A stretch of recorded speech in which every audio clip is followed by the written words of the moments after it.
All I'm saying is if you have to get up and run, please do not set your camera down. Take us with you on whatever adventure you're on right now. Okay, I'll totally do that. I'll be sure to pick it up. If I get in a fight, I may have to use it as a bludgeoning instrument, so it could get a little dicey. For I everybody, can't promise the audio is going to be good. for everybody who's listening via the audio podcast and not watching online, Caleb has sunglasses on. He's in an undisclosed park. You look like you're on a sting for something. So he's undercover right now. So no, we won't refer to him as that. It's either a sting or he looks like a third base coach for a little league team. Who knows? It could go either way, really, with Caleb. Hello, everyone. This is Transfer Benefits. Thank you so much for joining us. Wherever you are, we appreciate it. Of course, we have this podcast every single week where we did a roundtable discussion going on a specific topic. Today, we're going to be talking about Facebook. Fun times for Facebook because of the fact that despite everything that's going on over the last several months or one could say years or a decade, all of the scrutiny that Facebook gets, no matter what it is, they seem to be doing just fine. So we're going to talk about that. It's kind of in relation to the antitrust hearings that happened a couple of weeks ago, and then also a whole bunch of other things. We'll give you our opinions. We're broadcasting live on Facebook. So thanks for joining us wherever you are. We do appreciate that part. So you can join in the conversation. Let us know whatever you think. We're on a number of different platforms as well. And of course, the audio podcast, hit subscribe to that. And that way you get all of our back episodes too. But let's introduce our roundtable cast of characters here to get going. I'm Greg Nibbler, and to my right would normally be Adrian Hot Nozzle Warner, but she is out today. She was too good for us today. So we have instead. Hey, I'm Mike Solis. I'm the technical director for Digital Trends, and thanks for having me on the podcast, guys. This is Mike. So everything that you see that we do here live on the show, like Digital Trends Live, all this stuff, Mike is the person that's running all of this. So that's why you never want to make him too mad, because I don't know what he could do to my shot if I were. So Mike, thanks for being here. Can we call Mike not Nozzle? Does that work? Just not Nozzle. Just for this episode. We do have to get a nickname. All right, temporary placeholder not Nozzle. We'll see if anybody can come up with another one. I like it. To Mike not Nozzle Solis is right. It is. I am Caleb Dennison, a.k.a. The Whiskey Mist, a.k.a. Undercover Brother. Caleb is not at his house right now, so that is what we're doing with that. Again, we won't say what his secret mission is. All right, going from Caleb. On the other hand, we have. I am Drew Prindle, aka Professor Prindle. I do the history segments for the show usually. Yes, indeed. And so for today, we do have a little bit of a history of Facebook, whatever Drew has put together to help us get a little bit of context on what's going on. So Drew, Professor Prindle, I hand it over to you. Yeah, so Facebook has a pretty well-known history. Like if you saw the movie The Social Network with Jesse Eisenberg, you have a pretty good idea. You know the gist of it. But the crazy thing about it is that movie was made in 2010. So it's 10 years old by now, and it made me think, I was like, if they made a Facebook movie now, it would not be nearly as like glowing and positive. Like that movie so cast Mark Zuckerberg as like this hero, this like entrepreneur against, fighting against adversity. No, that would be completely different these days. But if you haven't seen that movie, like I'll just give like a quick overview of Facebook's meteoric rise. So the year is 2003, and Mark Zuckerberg is a sophomore in college at Harvard. And he starts on this project to build a universal Facebook of everyone at the university. And these Facebooks were actually, it's kind of like a college yearbook of sorts that people could access to put like names to faces and hear a little bit about that person or whatever. But there was no like centralized place for all of that to happen, and it wasn't like digitized. So the university says they're working on it, but it's going to take like 2 years.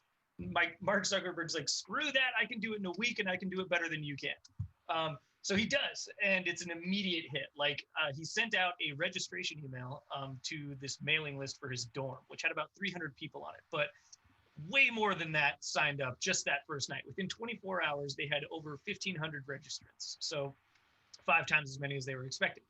A month in, half of Harvard's population of undergraduates was on the platform.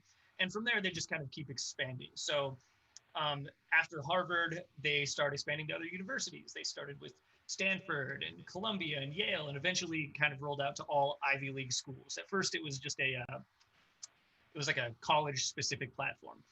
And then shortly thereafter, they expands to all of the universities in the US and Canada. So they started expanding really, really rapidly. By 2004, that was when the company was formally incorporated as an LLC. And that's when Sean Parker, the guy who invented Napster, got involved and served as their president. Then by October 2005, the company was launching abroad. They were in the UK, and they were also rolling out to certain high schools.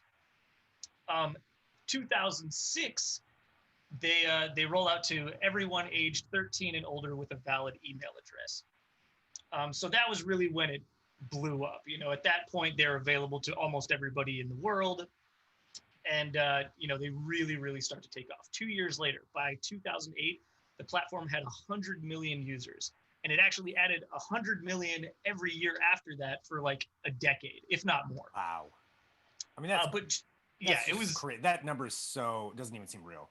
It's unreal to think of how quickly this thing gained popularity until you look at some of the other apps that have gotten super popular recently, like TikTok, which we'll get to in a little bit here.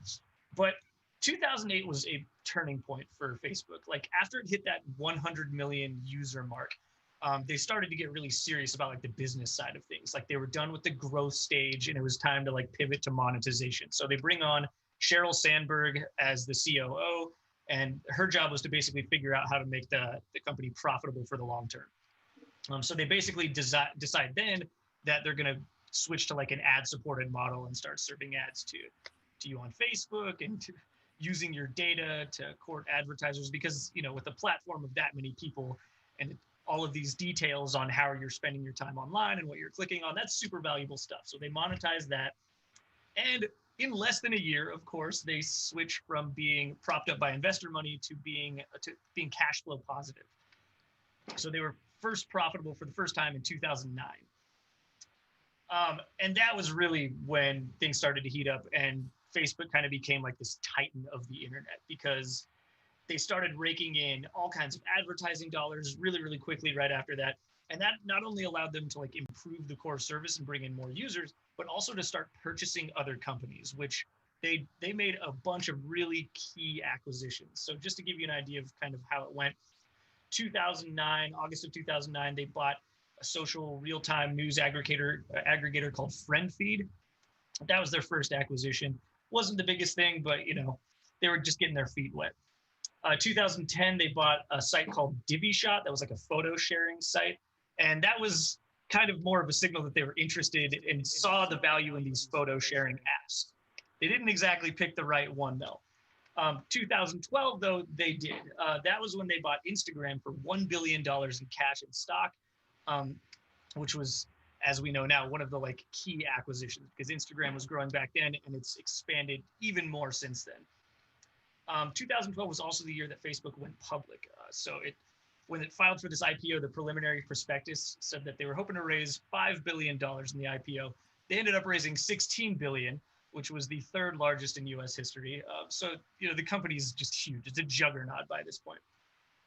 A couple years after that, in 2014, it buys WhatsApp for $19 billion. It was one of the biggest acquisitions ever. It was nuts. Money. And so at that point, they have like the full spectrum. They have the social media platform, they have the messaging platform, and the photo sharing platform. It's just like this holy trinity of social media, and they can kind of keep everybody as like a captive audience. They're just shuffling between those three apps. A month after that, it bought Oculus for $2 billion, but they haven't really done much with Oculus since then. I mean, they've expanded that core product, but it's not really like they're taking over the VR space.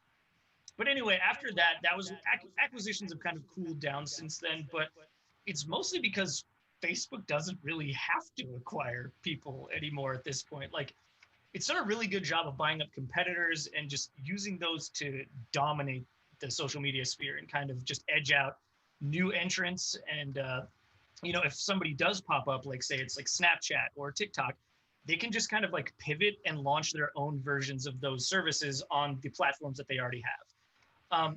Which brings us to right now, which is pretty much what they're doing. And we're getting into a very interesting time for Facebook, because on the one hand, they're facing this increased scrutiny from the government that's saying, hey, you're too big and too powerful. We should be worrying about you for antitrust. But then on the other hand, the government is also actively fighting some of its biggest competitors, like TikTok, for example. So very, very weird time right now, but it's all pretty good for Facebook. Yeah, Can I just point something out really quick? Go ahead. Sorry, Greg. I didn't mean to step on you there, but like through the history that Drew's just basically painted for us, like Facebook didn't just get to buy, or to acquire all these different companies without some level of scrutiny. The SEC has to approve this kind of stuff. So it was reviewed at every step of the way. It was reviewed and it was approved by the U.S. government through the SEC. And so basically we have the government has allowed Facebook to get to this point, which right there is going to spell out a ton of irony in the conversations that we're about to have. Absolutely, because you're 100% right. Like, and going back to these antitrust hearings, that happened. It was only a couple of weeks ago. I know time is weird right now, but that wasn't very long ago that this just happened, where they had the hearings with Mark Zuckerberg. Then you have Google, Apple, Amazon, all their CEOs there at the same time. And we've already focused on Amazon, so we're focusing on Facebook for this. But I think a good indication of that was just one of the first questions that was even asked to them was a congressperson who said, a representative who was like, well, why'd you silence Don Jr. when he posted something? And Mark Zuckerberg had to say, that was Twitter. That's not Facebook. I don't know. They don't even know what they're looking at and what they've been approving. So those hearings, they don't even know how so the service cringe. works. It's the cringiest stuff is watching, U.S. senators probe these tech giants when they are so clueless, And they do it over and over and over. We see that happen all the time, where they ask the wrong person the question that they have. It's like, I don't know. I'm not involved with that. Yes. Like asking Google, like asking Sundar Pichai why his iPhone's not working. It's like, well, exactly. It's not my company, buddy. But yeah, looking at this, with this hearing and obviously how big Facebook is, and then talking about, how they can pivot and their competition with this, they've acquired so many companies and so much talent that they can really go after anything that comes in their way. Mike, I know you wanted to talk some about this stuff too, just about where this is at. What's your viewpoint on this? Well, that exactly what you just said. It's the fact that they've gotten to that point where they do have this kind of money and they do have this power to bully. And that's what these antitrust laws are there for, is to protect that type of behavior from happening. And we're clearly seeing it. And for Facebook, when they go to acquire, they're not saying, they argue that they're one company versus another, like stating that they're a tech company versus a media company. And I think that's how they've been dodging a lot of this stuff to get around. And I think it's just got to be clearly said what it is. They are a media company. When you hold nearly 50% of the market share in that domain, that's what you are. You can't call yourself anything else. And I think this is the point why this has to happen. I'm maybe getting ahead of, should it, but I think we all agree that it's got to be broken up. Well, and that's something too. Yeah, we are going to get to that, whether it should, and even if it could, because that's another issue in its own right. I guess going to the fact of just how big they are too and what they've acquired. Because I think you made a good point about the media side of things. We definitely need to touch on that. Just to finish up with the antitrust side of things, as far as the other companies, one thing that's gone on over this last couple of weeks is this executive order against TikTok, saying TikTok needs to be broken up or their U.S. interest needs to be sold off, and whatever. You can have your argument about that as far as whether or not the Chinese government's getting data. I just don't think that's kind of besides the point for this conversation, because the fact is that's one of Facebook's biggest competitors. Like, that is right now the biggest social media competitor, I would think, to anybody, with 2 billion downloads, 800 million users worldwide, 80 million plus in the US. And now the government's just saying, like, no, you can't do that here, which is perfect for Facebook as they roll out their Reels competitor program. It's like it's removing obstacles out of their way. It's helping them, I think. Can we just talk about how perfectly timed Instagram Reels was, and how that cannot be a coincidence. I mean, the rollout of Reels came at the perfect time. Yeah. With everything coming together, the government acting against TikTok, and also it is very reminiscent of TikTok. Like I think, if I'm not mistaken, just a couple of weeks before Reels went out, I think Facebook purchased some camera app developer or whatever, so that it could have the graphics and the fonts and everything necessary and at the ready for Reels to function a lot like TikTok. And it's not a coincidence. It just can't be. I'm not a conspiracy theorist, but I mean, just look at it. Did this happen too with stories and the acquisition of Instagram? Like, didn't Facebook have some like, hey, we're gonna come out with like a stories version, and then they end up just buying Instagram in the end? Stories was their competition against Snapchat to try to crush that. Is when they launched those ones. With the Reels thing, one other thing though, because they already have a blueprint for this, because India banned TikTok. I don't know what the timeline was, say a few months ago. I'm not exactly sure, but they banned TikTok from that country, and Instagram instantly came right in with Reels and started dominating. So they've got this blueprint, and now they're doing it here in the US, where it's just one more thing in like this Facebook arsenal of programs. And yeah, I don't want to get conspiracy theory either, but that is really, it's really weird that there's an antitrust hearing, and then at the same time we're removing a competitor, from them, however you want to classify them. Yeah, so they get sold to Microsoft. Fine, I don't know. Well, that remains to be seen if Microsoft can still be successful with that. But yeah, it's just I mean, we'll see. But there is. There's just so much in that, and I know we've got a lot to get through on this, so I don't want to like leave this topic if somebody else has a point to make here though with TikTok and Reels. Drew, did you have anything? Yeah, I mean, now that I'm thinking about it, it's kind of like this weird position where like we're not really sure whether we should be making sure that like Facebook isn't too big to squash American competitors, but we also like the government also wants to like protect it and make sure it's big enough to fight off these foreign companies that are like coming in and encroaching and dominating the social media space. So it's this kind of strange mashup of like global politics battles with also like it's happening alongside like, hey, maybe we shouldn't have them so big that they just dominate the entire US market, but you can't have it both ways. So yeah, it's just a really tricky situation, and it's going to be really interesting to watch how it plays out in the coming months and as these hearings progress. Well, and looking at the hearings too, and just about how, the complaints that Facebook is too dominant. I do Mark Zuckerberg, when he was giving his speech of like, oh no, basically put him up as just this tiny little share of everything. We're just a, little upstart company. It's no, you're not. So much so that there was an organized ad boycott of them for all of July and I think part of June that was put together to basically complain about how they were moderating content, which I think we're going to get into, and that's to Mike's point about being a media company. But the fact is, all these very big companies reduced their advertising, and Mark Zuckerberg was essentially like, "Yeah, all right, it's not going to hurt us," and pretty much said they'll be back. So and they are, and they were, and they are, and he was right, and that all of that, however many millions and millions and millions of dollars, I don't know exactly what the economic impact was to them, but whatever it is, you could probably say hundreds of millions. Didn't matter. They're perfectly fine. Drop in the bucket. They said it's not going to matter that much. We'll be fine. We probably won't even notice, and they'll be back. And all of that happened. Yep. So yeah, this reminds me that whole thing, just like, oh, we got advertisers pulling out. They were probably just like, oh, remember that time that we got fined $5 billion by the FTC for the whole Cambridge Analytica thing? Right. We just absorbed that too. I think those two things, those two events, the $5 billion fine and the ad boycott that did nothing, are proof positive right there that they're far too big. They're too big to be touched right now. Like, fines aren't enough to make a dent. So the question is like, is there anything we can do to, actually hold Facebook to account when it does shady things like,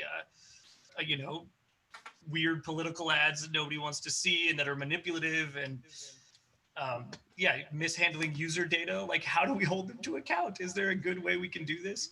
Well, and to that extent, like going on that, talking about the political ads and all that stuff, that's where that media side comes in, because they've done kind of them and Twitter have done pretty much opposite things, where Facebook's like, hey, whatever's on a political ad, that's for everybody else to decide, if that's real or fake, and we'll take their money. Whereas Twitter just kind of banned it and they went that route. But that's where Facebook's been getting so much criticism, especially on the heels of Cambridge Analytica, and just how much that maybe it did have an influence on everything. Just regardless, just what a complete corrupt use of data that was. Like you said, $5 billion fine, they're fine. It didn't really affect much of what they're doing, other than, they made a lot of statements, but I mean, realistically, they're still doing exactly kind of what they were doing before, as far as what's being posted on there, as far as controlling speech and what people are talking about. And to that extent, on the media side, I guess that's a question of maybe that would be the way to go at them. I mean, Mike, what do you think about this? You brought up this side that they're a media company and that they should be broken up. Why is it that you think that? Well, I mean, first and foremost, between Facebook and Google, they're the only two that have market share in the digital marketing domain. Like that's it. Yeah, that's it. Anybody else who's in it right now is on a rapid decline. So they don't even make the count in the market share. But I think, just real quick, to go back to what Drew was saying, is on the accountability side of this stuff, on how do they keep getting away with it? It's ultimately us. They knew that advertisers come back because we come back. We had Cambridge, the Cambridge Analytica scandal. We came back after that. We keep coming back because they've pinned us into something that we feel like we need to have.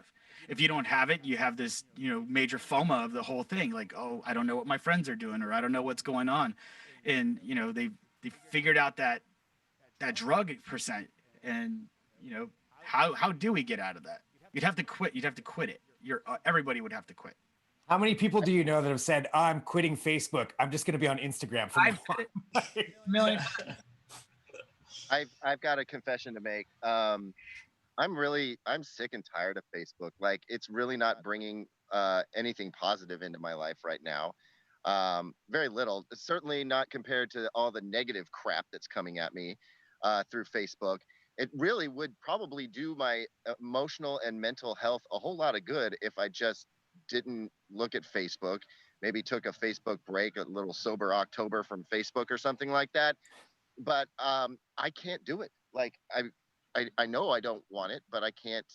I don't know. I have a real problem just sort of.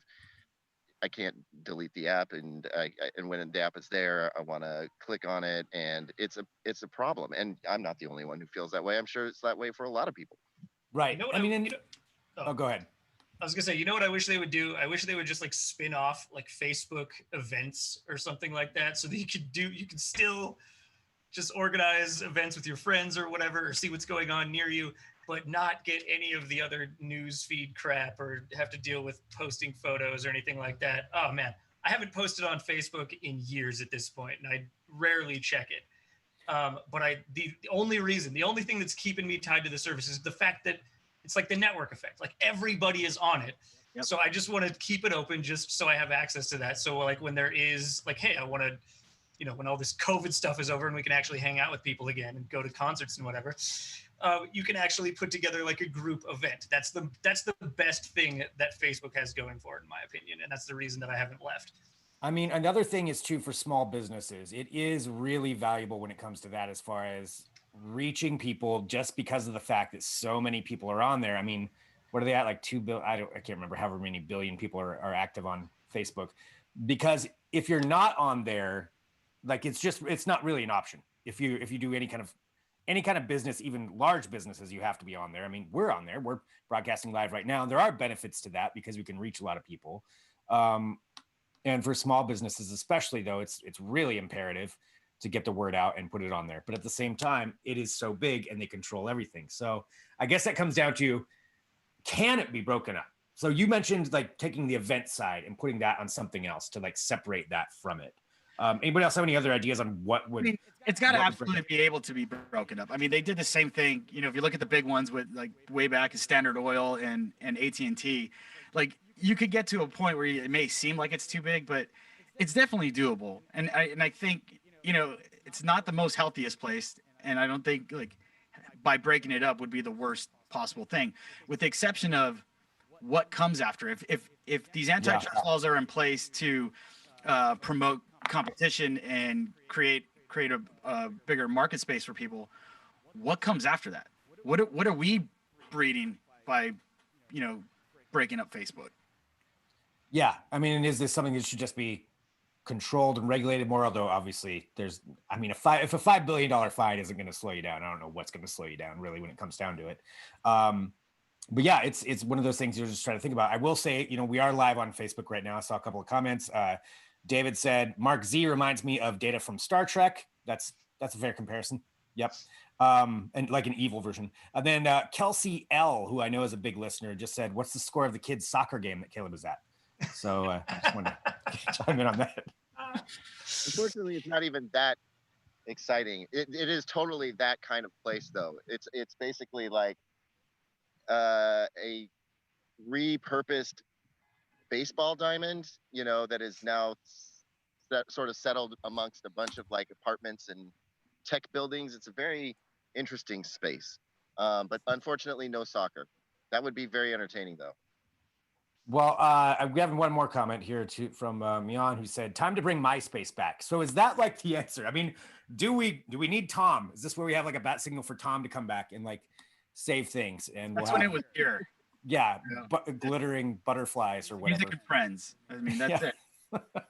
I guess that was what it would come down to. It'd have to be like multiple applications, because I don't think this desire for social media platforms like this, that's not going to go away. Like, we've already had too many tastes of it. I feel like that's something that people are still going to want. So I guess if you break it up, then what do you have?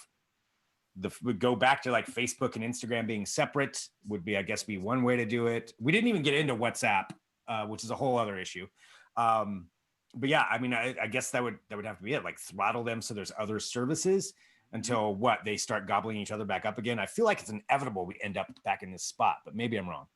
Well, Facebook owns so much intellectual property now. So, like, if you start talking about a breakup, you have to talk about where that intellectual property goes. But even if you are able to reassign it, like, the knowledge is in the people at Facebook. So they'll just go like, hey, remember all the code that was on that thing? Well, here we go. We'll make our own version. And because we're Facebook, we'll still manage to muscle everybody out. Like, yeah, if you make them give up Instagram, they'll come up with something that's very much like Instagram. And even if they don't just push Instagram out, it would probably get pretty popular. I mean, we're seeing that happen with, what is it, Tiller? A company, sort of the new competitor to TikTok right now, is seeing a lot of action. And I feel like the social media landscape is super fickle. We do have stalwarts like Twitter, but we've seen that we can have new chat apps, we can have new photo sharing apps. I don't think anybody's safe, but I also think Facebook, we kind of let them get a little too far. So to whine about it now seems counterproductive. I don't know. And historically, breakups usually come back with more innovation. So, I mean, look at AT&T's not hurting. No, AT&T is massive. I mean, they now own, they basically own HBO Max, right? Like that. Yeah. They're and NBC Universal and Comcast. DirecTV has 25 million users on its own. It's insane. It's insane. Whatever. Can we have a little fun for a second? If Microsoft buys TikTok, how bad is that going to end up being for TikTok? Like, can you see them just absolutely screwing up TikTok and calling it Talk Teams, or I don't know, like they're going to try and integrate it into a spreadsheet app, and it's going to be part of Office 365 or some BS, and they'll absolutely ruin it. I think maybe that's why a lot of people are like looking at these other apps, because they're like, Microsoft, what? That's what my grandpa uses.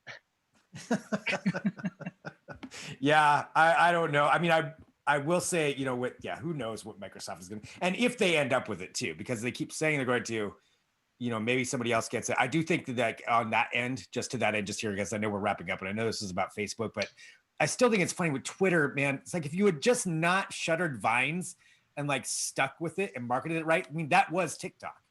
Yeah. Like, essentially that was it. And 6 seconds wasn't long enough. That's just yeah. It. So expand it. I mean, they could have grown something like this, and now TikTok's worth, about what Twitter is what they're saying. I mean, it'll be worth a lot more too going forward if it continues on this way. But I mean, it's look just how long it took for them to realize that, hey, maybe we should extend the max character length for tweets. You know what I mean? Like, Yeah. extend the max post time for a Vine, and I'm pretty sure that they would pretty much own that space right now. Dude, if they've just gave me 10 seconds to edit what I post because of my stupid thumbs misspelling things, that's all I want. That's all I want from Twitter. But Wait, that's are we talking about Slack now? yeah, that's a whole other debate. That's The next. no editor?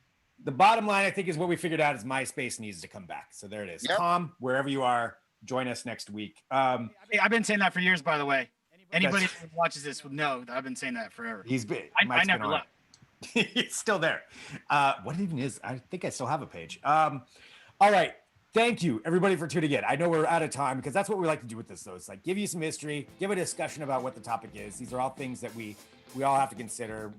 Bottom line right now, Facebook's not going away. The antitrust hearing, they're going to have the results of what they come up with sometime in the fall. Who knows if that's going to even do anything? They're probably write the wrong name of the company in it, based on what we've seen so far. So we'll have to see where that goes. Mike, thank you for joining us. So not nozzle, I guess, is what's stuck for right now. Not now. Okay. So Mike Solis here joining us for this one. And thank you to everybody, like I said, for joining us. So we've got an audio podcast version of this, and I want you to go hit subscribe wherever you get podcasts. Each week we cover a different topic, kind of go in depth with this and give you our thoughts and opinions on it. And we want to hear what yours are too. You can always email us, podcast@digitaltrends.com, and let us know what you think. And I guess that's it for this week. We'll be back next week with another episode.